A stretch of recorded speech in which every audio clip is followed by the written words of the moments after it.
Hello, Anna Mackay here. Let's factorise some cubic polynomials. So our first example here, if we're asked to fully factorise, the classic thing you always have to look for first for factorising is a common factor. And yes, there is one here. So let's factorise that out to start with. There. Now we have a quadratic, and so we have to think about, can we factorise that?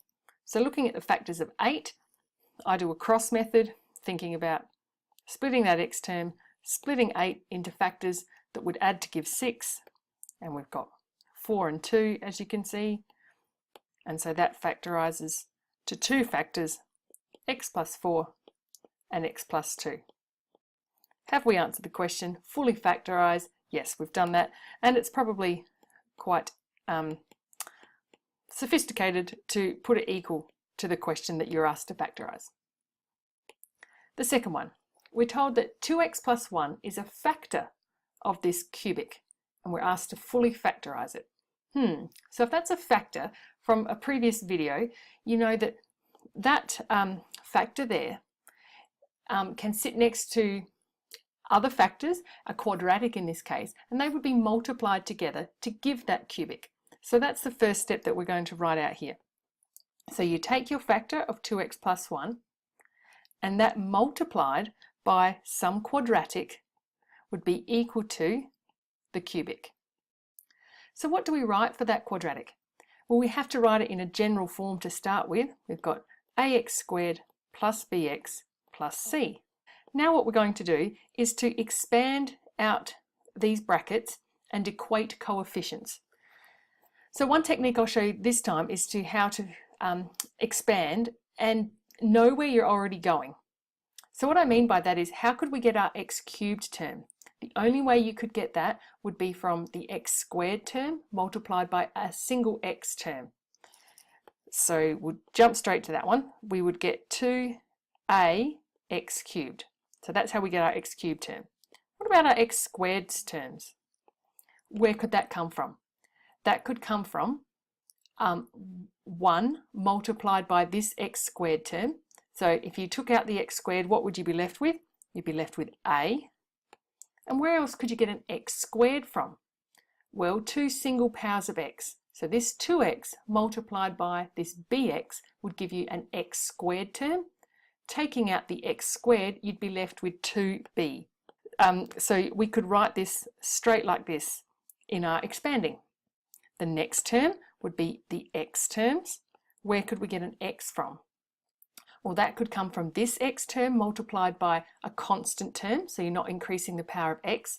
And what would that give us? 1b. And the other way that you could get an x term is this x term here, the 2x multiplied by a constant term, which would give us 2c. And then the last term is the constant term, which is 1 multiplied by c. And of course, that's equal to what we had above. And now we can equate coefficients. So by equating coefficients, the first one we would look at is the x cubed term. So we have 2a on the left-hand side, and on the right-hand side for the x cubed term, we have 2. So 2a must be equal to 2, leaving a equal to 1. The next easiest one to do is the constant term.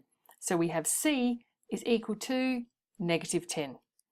c is equal to negative 10. And then the next part we need to find is b. So you can look at either term, either expression. We'll look at this one, the coefficients of x squared. We have a plus 2b. That must be equal to the x squared term, which is 7. Put them equal. Now we already know what a is. We've found that. It's 1. So solving for b, feel free to do this in less steps. You're left with 3. And it's always handy to check with the other expression that you've got. 2b plus c is the coefficient of the x term. And what is that on the right-hand side? Negative 17. It looks like we have two variables there, but we already know what c is. It's negative 10. So we could substitute that in and solve for b. And therefore we also get that b is equal to 3. But we're not finished there. It didn't ask us just to find a, b and c. We have to fully factorise this now. So what we're going to do is to take these coefficients of a, b and c and put them back up into this quadratic. So just written neatly there, a is 1, b is 3 and c is negative 10. write that back into our quadratic. So we had the 2x plus 1 factor, and the quadratic now becomes x squared plus bx, so that's plus 3x plus c, which is subtract 10, and that is equal to our cubic that we started with. But we need to see if we can factorise this further, and we can. Let's look at those factors of 10 there. I'll just put it off to the side here. And 5 and 2 look like a goer. Being a negative 10, we need one of those to be negative and one to be positive. How could we get a positive 3 out of that? I'm thinking a positive 5 and a negative 2. And so they become our other linear factors within that whole cubic, but they are the linear factors of the quadratic part of that. And so to finish off, we put that equal to the cubic that we started with, and then we have answered the question, fully factorise the cubic. Excellent. Okay, join me next time for solving cubic equations. Thank you.